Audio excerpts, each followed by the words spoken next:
Friends, Ayyanar துணையில் ஒரு வாரத்துக்கான குட்டி ப்ரோமோ பார்த்துடலாம். நம்ம சேனலை இன்னும் சப்ஸ்கிரைப் பண்ணாதவங்க சப்ஸ்கிரைப் பண்ணிக்கோங்க. நிலாவோட வீட்டுக்கு சோழன் போன வாரம் போயிட்டு வந்தார் இல்லையா? இந்த வாரம் பாண்டி போகிறாரு, பல்லவன் போகிறா, அவரோட அங்கிள் நடேசன் போகிறாரு, சேரன் பார்க்க போகிறாரு. இப்படியே டெய்லி ஒருத்தரா நிலாவை பார்க்க போகிறாங்க. ஒரு நாள் ஜிலேபி வாங்கிட்டு போகிறாங்க சாப்பிட்றதுக்கு, ஒரு நாள் வீட்டிலிருந்து பால்கோவா கொண்டுட்டு வர்றான் பல்லவன். எல்லாரும் இப்படியே வாங்கிட்டு போகிறத பார்த்த அம்மாவுக்கும் முட்டிக்கிட்டு வருது. என்னங்க, சீக்கிரமாக நம்ம நிலாவை திருவண்ணாமலை கூட்டிகிட்டு போயிடணுங்க. சி, என்னங்க இவங்க கண்டதெல்லாம் கொண்டுட்டு வந்து, ஐயோ அதை வேற இவ சூப்பராக இருக்குன்னே, பயங்கரமாக இருக்குங்க அங்கிள் அப்படின்னு உட்காந்துக்கிட்டு சாப்பிட்றா. அதுவும் அந்த ஆள் நடேசன் இருக்கான் பாருங்க. ஐயோ, என்னங்க சாப்பிட்றதுக்கு ஒரு சென்ஸே இல்லையா?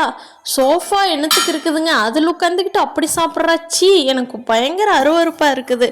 எப்படித்தான் இப்படியெல்லாம் இருக்கிறாங்களோ. அது அவங்க கூட நம்ம நிலா இவ்வளோ சந்தோஷமாக இருக்கா பாரு, அதை பார்த்தா தாங்க இன்னுமே கடுப்பாகுது அப்படிங்கிறாங்க தேனு. நம்ம வீட்டில் எவ்வளோ ஹைஜீனிக்காக எவ்வளோ சூப்பராக இருந்தால் இந்த பொண்ணு இங்கே வந்து இப்படி ஆயிட்டா. தேனு, என்ன பண்ணுறது, என்னாலேயே முடியல. சத்தம் போட்டு பேசாத. இப்போ தானே நம்ம கூட தங்க வைக்கிறக்கு அவளை கூட்டிகிட்டு வந்திருக்கிறோம். சீக்கிரமாக திருவண்ணாமலை கூட்டிகிட்டு போயிடலாம். அதுக்கு ஒரு வழி, சீக்கிரம் வராமையாக போயிடும். ஏதாவது ஒரு ரீசன் கிடைக்கும் தேனு அப்படின்னு சொல்லிட்டு அவங்க ஒய்ஃபை சமாதானப்படுத்துகிறாரு. கடைசியாக சேரன் வந்து வேலை முடிச்சுட்டு வர்றாரு. அன்னைக்கு பார்த்து நிலா, அண்ணே நீங்கள் எங்கே, நைட்டு லேட் ஆயிடுச்சு இல்லைண்ணே, நீ எங்கே போய் சீரழிறீங்க, நம்ம அப்பாவை கொண்டு வந்து விட சொல்கிறேங்கண்ணா, நீங்கள் அப்பா கூட காரில் போய் வீட்டில் இறங்கிக்கிங்க அப்படிங்கிறாங்க.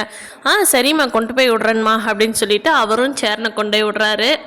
ஏன் டிவோர்ஸ் பண்ணுனா அப்படின்னு சொல்லி மண்டை போட்டு குழப்பிக்கிட்டு இருந்த அவங்க அப்பா வந்து சேரனை விட்டுட்டு இறங்கி வர்றப்போ, தம்பி ஒரு நிமிஷம் நில்லுங்க தம்பி. ஆமாம், நிலாவுக்கு சோழனா ரொம்ப பிடிச்சிருக்கு, அப்புறம் ஏன் தம்பி டிவோர்ஸ் பண்ணுனா, ஏதாவது காரணம் தெரிஞ்சால் 2 பேர்த்தையும் சேர்த்து வைக்கலாமேன்னு கேட்டேன் தம்பி அப்படிங்கிறாங்க. அவர் வந்து என்ன காரணம்னு தெரிஞ்சுக்கிட்டு கண்டிப்பாக அந்த காரணத்தை ஊதி பெருசாக்கலான்னு தான் நினைப்பாரு. ஆனால் நம்ம சேரனுக்கு அந்த ரீசன்லாம் புரியலையே, யதார்த்தமாக சொல்லிட்டாரு. அன்னைக்கு ஒரு நாள் ராகவ் கிட்ட உண்மையை போட்டு உடைச்ச மாதிரி நிலாவோட அப்பா கிட்ட உண்மையை போட்டு உடைச்சிட்டாரு சேரன். தெரிஞ்ச அவங்க அப்பா இனிமேல் சும்மா இருப்பாங்களா? அவரோட வேலையை வேகமாக ஸ்டார்ட் பண்ணிடுவார். என்னென்ன பண்ண போகிறாரு அப்படிங்கிறத நீ வரப்போகிற எபிசோடில் பார்க்கலாம் ஃப்ரெண்ட்ஸ். வீடியோ பிடிச்சிருந்தா லைக் பண்ணிக்கோங்க. நீங்கள் என்ன நினைக்கிறீங்கன்னு கீழே கமெண்ட் பண்ணுங்கள். தேங்க்யூ.